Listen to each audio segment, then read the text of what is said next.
¿Qué tal? Soy Nicole Suárez y estas son las noticias de Mediodía en Digital. Noticias Telemundo Digital.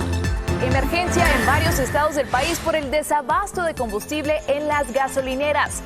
El ciberataque a los oleoductos de la compañía Colonial desata una histeria colectiva por el temor a una escasez de combustibles. Empiezan a inmunizarse contra el COVID jóvenes de 12 a 15 años con la vacuna de Pfizer, pensando también en una vuelta a la normalidad en las escuelas, pero con las dudas de muchos padres que prefieren esperar a ver resultados. Sus críticas a Donald Trump le han costado el cargo. La legisladora republicana por Wyoming, Liz Cheney, es apartada por sus compañeros de filas como número 3 del partido en la Cámara de Representantes. Justicia por el asesinato de 3 hermanos en Jalisco. La Universidad de Guadalajara convoca una marcha de protesta por el crimen atribuido al violento Cártel Jalisco Nueva Generación. Hola, les saluda Nicole Suárez, gracias por estar con nosotros. Le cuento que varios estados del país han declarado la emergencia ante la falta de carburantes en las gasolineras. Es una de las consecuencias del ciberataque sufrido por la compañía Colonial.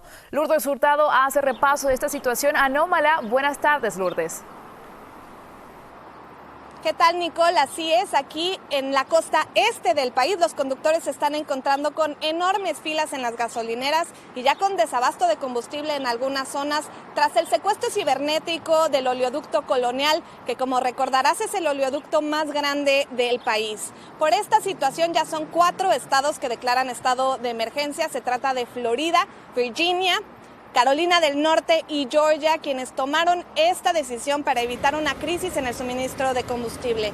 Ya son más de 1,700 establecimientos en el sureste del país que reportan que ya se les acabó la gasolina. Sin embargo, la razón detrás de este desabasto es principalmente las compras de pánico. Y es que eso es especialmente en zonas como aquí en la Florida, que no dependen tan fuertemente de este oleoducto, pero las personas escucharon esta noticia, sintieron nerviosismo y han salido a acaparar galón tras galón, lo cual tiene a la gasolina en su precio más alto en casi 7 años. Ahora, en noticias alentadoras sabemos que ya la página web del oleoducto Colonial está otra vez funcionando. Esto significa que hay avances. Recordemos que la compañía ha dicho que probablemente para finales de esta semana podrán restablecer sustancialmente sus operaciones. La principal recomendación es que no haga compras de pánico. Si no requiere gasolina extra, no vaya a comprar más. Y si sí tiene que cargar gasolina, una recomendación importante sería planear con anticipación. Si usted tiene que hacer múltiples viajes el día de hoy, si tiene que ir a recoger a los niños a la escuela o si tiene que ir al mercado, intentar hacer todo eso en una sola salida.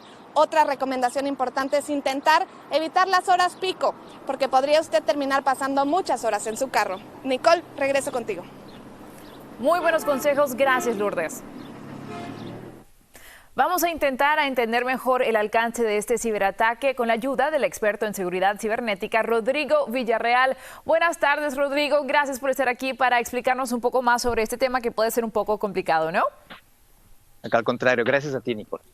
Cuéntanos primero que todo, ¿cómo lograron realizar este ataque cibernético? Generalmente, este tipo de ataques provienen del extranjero, en este caso aparentemente viene de Rusia, es lo más probable, pero puede generalmente provenir de otro país en donde no existe algún tipo de tratado de extradición, por ejemplo, y por consiguiente los criminales cibernéticos están tratando de alcanzar una vulnerabilidad a través de usuarios, por ejemplo, que no están protegidos, pueden entrar al área administrativa del sistema y a través de eso controlar toda la operación de una empresa, de un ente gubernamental, etcétera, ya sea el blanco que estén tratando de utilizar. ¿Los consumidores deberíamos estar preocupados con esto? Los consumidores debemos estar preocupados en general sobre la seguridad cibernética, pero más específicamente lo que tenemos que hacer es exigirle a nuestros gobernantes a que se pasen las medidas necesarias para que la industria privada, que son los más vulnerables a este tipo de ataques de ransomware, es decir, que es un acto criminal, no terrorista, es en donde los criminales están tratando de extraer rentas, están tratando de extraer dinero por motivos financieros, y el gobierno federal tiene que imponer un mínimo de exigencias que deben ser implementadas por los usuarios, tanto de gobierno como las empresas privadas. De esa forma nosotros los consumidores no tenemos indirectamente que sufrir las consecuencias. En este caso, por ejemplo, la posibilidad de que se incrementen los precios de la gasolina es una consecuencia directa de una empresa que probablemente, y repito, no sabemos los motivos exactos cómo sucedió, pero que muy probablemente no tomaron las medidas necesarias para protegerse de este tipo de ataques. ¿Y usted diría que el sistema de energía en general en Estados Unidos está vulnerable a este tipo de ataques? Mira, el sistema de energía, el sistema de salud, por ejemplo, hemos visto que recientemente ha habido muchos de este tipo de ataques de ransomware en el sector salud, contra hospitales, por ejemplo, en fin.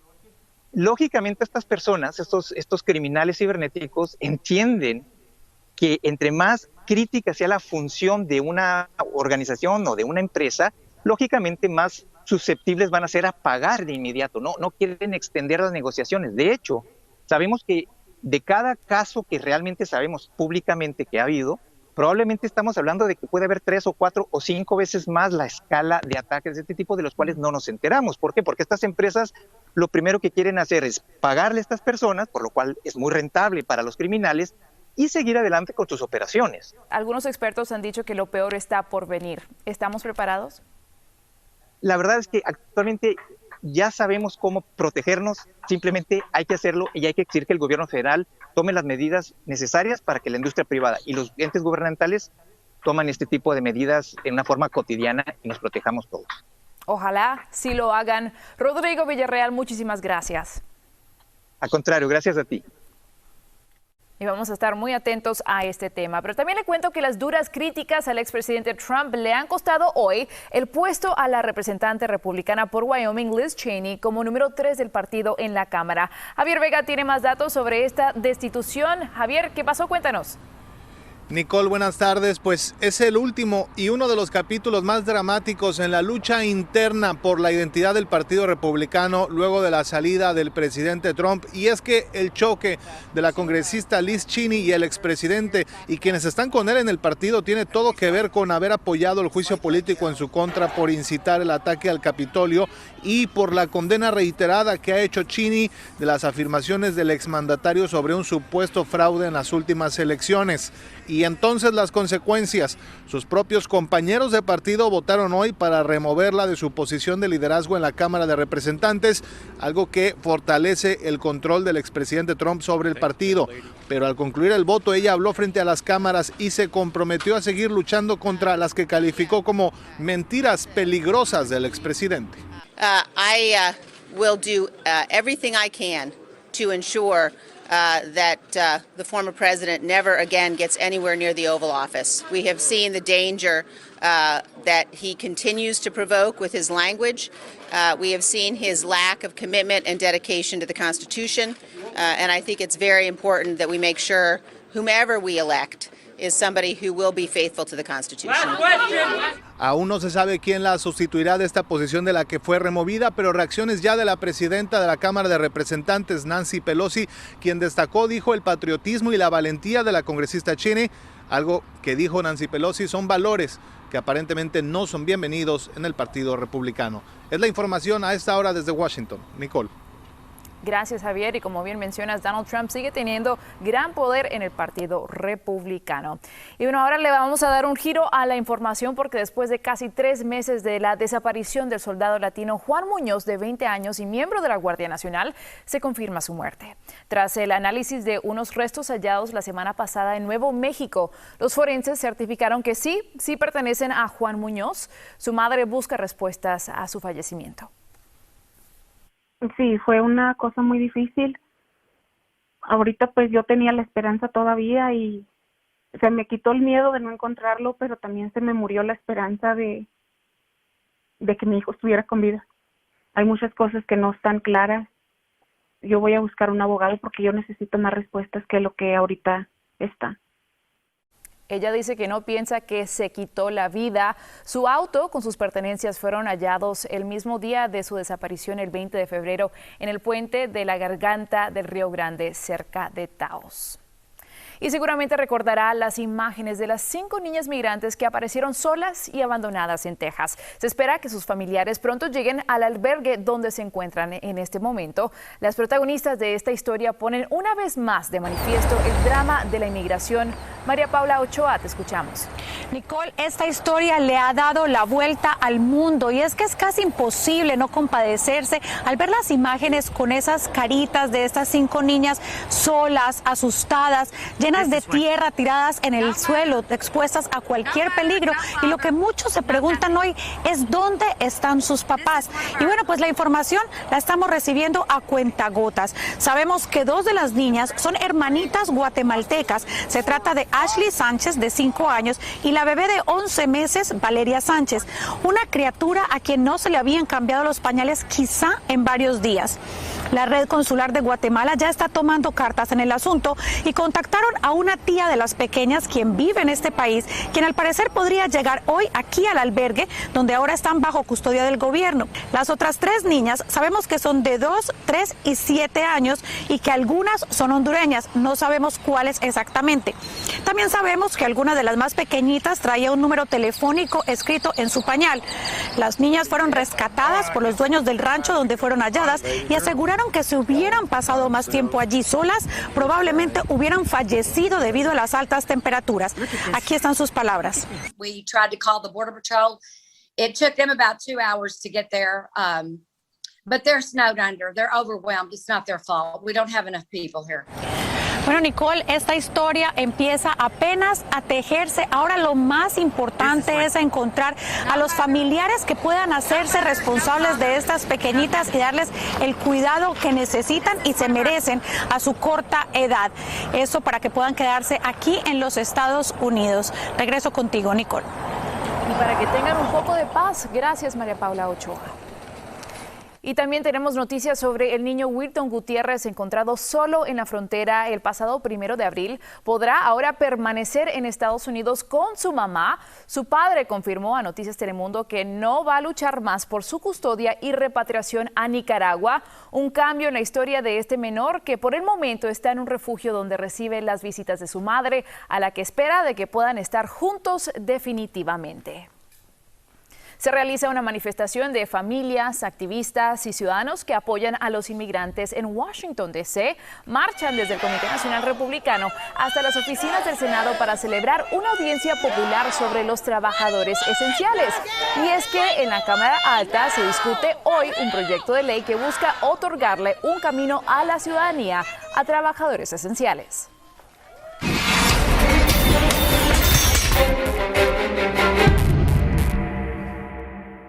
Varios estados han empezado a ofrecer la vacuna de Pfizer a jóvenes entre 12 y 15 años. Y bueno, ante esta posibilidad de que los hijos se inmunicen contra el COVID, aún hay muchos padres que tienen dudas. Carla Mesola, actualícenos, por favor.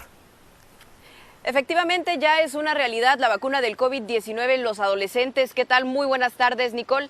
Los niños de 12 a 15 años ya se están vacunando en Arkansas, en Delaware y en Georgia. Esto después de que la FDA autorizara su uso de emergencia. Esto, por supuesto, que ha abierto el debate entre padres que quieren la vacuna para sus hijos y los que quieren esperar un poquito más. Pero algunos adolescentes ya están listos, desesperados para poder regresar a la escuela y a visitar a sus amigos. Vamos a escuchar a una de estas jovencitas que se vacunó. Well, I'm really excited because it's been since probably February since I really got to talk to anyone outside of my class. En los demás estados, las inmunizaciones podrían comenzar tan pronto como un comité asesor de vacunas federal emita recomendaciones para el uso de 2 dosis en estos niños de 12 a 15 años y se espera que sea hoy miércoles. La vacunación de un número significativo de adolescentes estadounidenses podría permitir que las escuelas y los campamentos de verano relajen las medidas y ayudaría también a acelerar el regreso a la normalidad.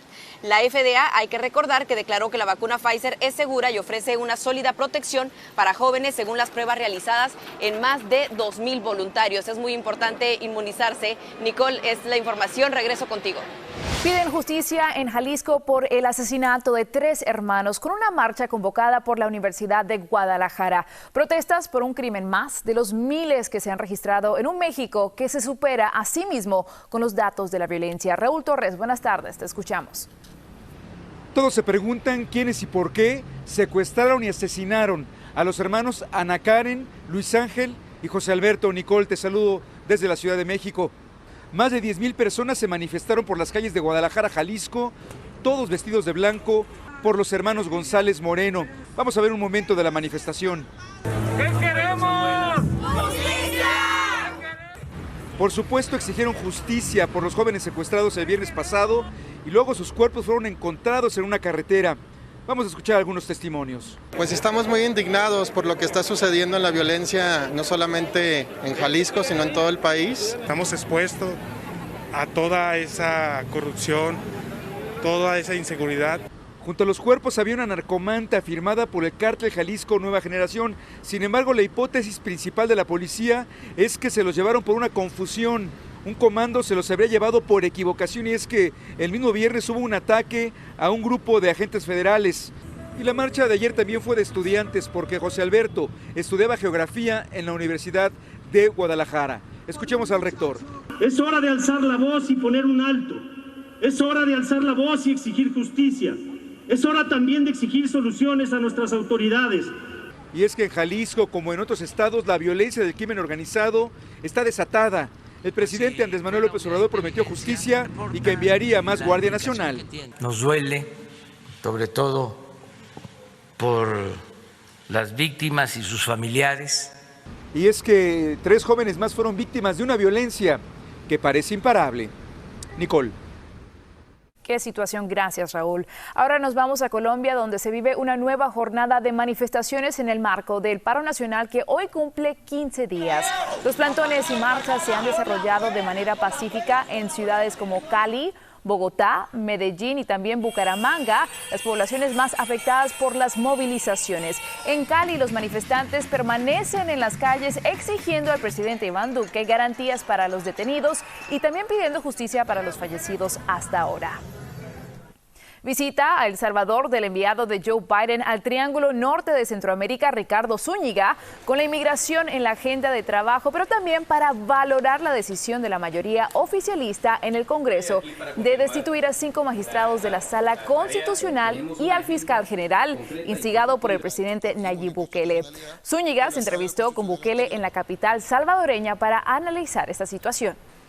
Nosotros pensamos que las acciones del 1 de mayo no contribuyen a ese esfuerzo porque no están en cumplimiento de la Constitución o el procedimiento legal. Después de tener unas conversaciones muy claras y entender el contexto mejor, voy a volver a los Estados Unidos y platicar con los diferentes actores en el Congreso, en la Casa Blanca, en el Departamento de Estado, para poder analizar y determinar los próximos pasos.